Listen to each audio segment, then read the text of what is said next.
Bonsoir à toutes et à tous, dans l'actu de ce vendredi 29 août. Après 2 années passées à la tête de la base aérienne 113, le colonel Emmanuel Ozias a cédé ce vendredi son commandement au colonel Mathieu Ponin-Ballaume. La cérémonie s'est tenue sur le tarmac de la base de Saint-Dizier en présence de nombreux militaires et d'une démonstration aérienne des Rafales. 6 mois après son lancement, le plan départemental de restauration de la sécurité du quotidien en Haute-Marne livre ses premiers résultats. Renforcement des contrôles, opérations ciblées et participation citoyenne, le dispositif semble porter ses fruits même si le sentiment d'insécurité reste présent dans le département. Permettre à tous les bragards d'accéder plus facilement à une complémentaire santé, c'est l'objectif de la ville de Saint-Dizier. En partenariat avec la mutuelle Just, la municipalité a officiellement lancé hier sa mutuelle communale. Une réunion publique s'est ensuite tenue au Ciné-Quai, l'occasion pour les habitants de découvrir en détail ce dispositif, ses modalités et les garanties proposées.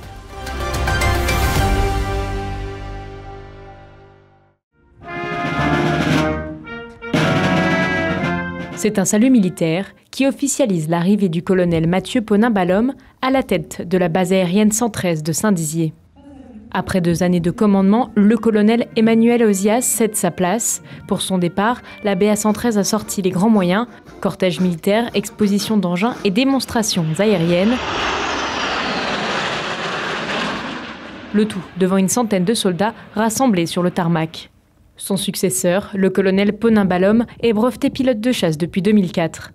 Avec plus de 2200 heures de vol, il a servi sur des Mirage 2000, des Rafales au sein de plusieurs escadrons, à Luxeuil, Istres ou encore Mont-de-Marsan. Il prend aujourd'hui son premier commandement de base. Je vais continuer ce que le colonel Ozias a entrepris et a mené à bien les missions qu'il a commencées. Une des priorités, je voudrais vraiment que les aviateurs et aviatrices de la base se sentent bien sur cette base. Ils sont déjà très attachés au tissu local, au tissu humain qui est à Saint-Dizier et dans la Haute-Marne.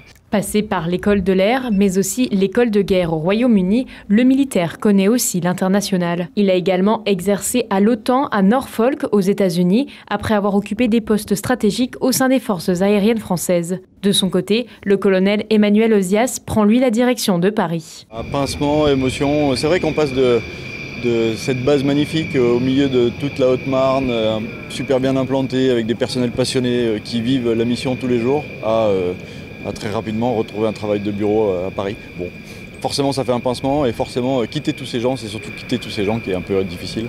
Une page se tourne à la BA 113, place désormais au colonel Mathieu Ponin-Ballaume, chargé de poursuivre la mission stratégique de la base et d'écrire un nouveau chapitre.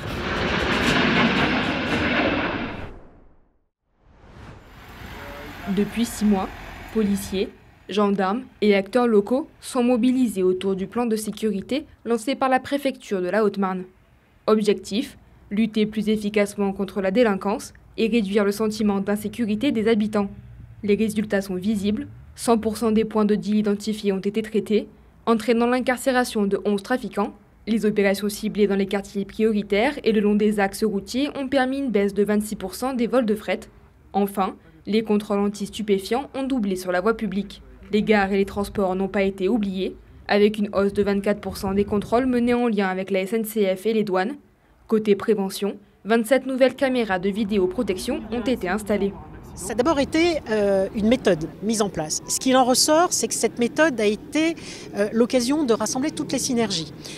Parler de sécurité, ça ne se limite pas aux actions engagées par le préfet et ses équipes, policiers, gendarmes, mais c'est aussi un travail qui est fait en lien avec le procureur de la République.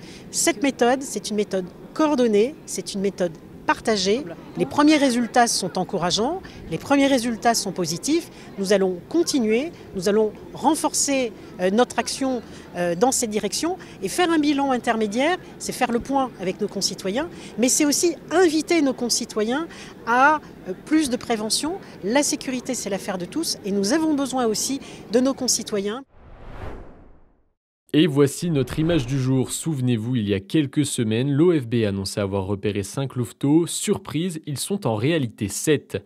Une découverte qui réjouit les défenseurs de la biodiversité, heureux de voir l'espèce se renforcer. Mais de l'autre côté, l'inquiétude grandit chez les éleveurs, qui redoutent davantage d'attaques avec le retour du prédateur. Ce jeudi, à l'hôtel de ville de Saint-Dizier, le président de la mutuelle Just et le maire de la ville se sont réunis pour sceller officiellement le lancement de la mutuelle communale, une première dans l'histoire de la cité. Ce partenariat s'inscrit dans un contexte. Pour la première fois, les jeunes générations arrivent en moins bonne santé que leurs aînés. Ce dispositif représente donc une réponse concrète à une situation qui évolue défavorablement. Depuis les JO, les Jeux Olympiques, il y a eu plein d'études qui ont été faites. Et on a remarqué quoi? Que les jeunes aujourd'hui, ils ont des maladies de vieux. C'est-à-dire ils ont des problèmes de cœur, des problèmes de respiration, des problèmes de diabète et autres qu'on ne trouvait pas dans une telle proportion avant.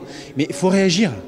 Donc il faut qu'on sorte de notre canapé, qu'on sorte de nos écrans, qu'on aille faire du sport, qu'on se bouge. Et puis ceux qui ne peuvent pas se bouger, parce que de fait c'est compliqué, alors il faut qu'ils soient protégés. Et c'est là où la mutuelle peut intervenir. Dans la foulée, une réunion publique s'est tenue au Ciné-Quai pour présenter le dispositif. Modalité d'adhésion, niveau de garantie et permanence d'information. Selon la ville, l'offre retenue avec la mutuelle Juste concerne plusieurs éléments. Notamment une adhésion libre et individuelle, sans délai de carence, sans questionnaire médical, tiers payant, téléconsultation 24 heures sur 24 et des renforts sur les postes souvent coûteux. Des permanences sur rendez-vous sont prévues de septembre à décembre dans différents lieux de la ville. Mais au-delà de ça, l'objectif est aussi d'inciter les jeunes à faire du sport. En incitant les jeunes, et les moins jeunes d'ailleurs, à être moins sédentaires, à faire du sport, à s'adonner à de l'activité physique, on participe à ce qu'ils soient en meilleure santé. S'ils sont en meilleure santé, j'ai moins de prestations à leur verser. Si j'ai moins de prestations à leur verser, j'ai moins de cotisations à leur demander. Donc ils seront en meilleure santé, ils paieront moins de cotisations, ils seront moins malades. C'est du bénéfice pour tout le monde. Selon la direction de la recherche, des études, de l'évaluation et des statistiques, entre 2,5 et 3 millions de Français n'ont aujourd'hui aucune complémentaire santé. Dans plus d'un cas sur deux, c'est le coût qui explique ce renoncement.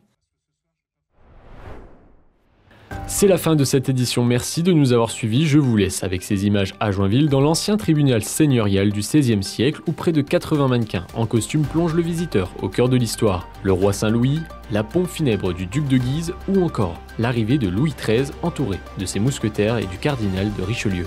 Un épisode complet est à retrouver sur notre site internet ou notre application mobile. Bonne soirée et à demain.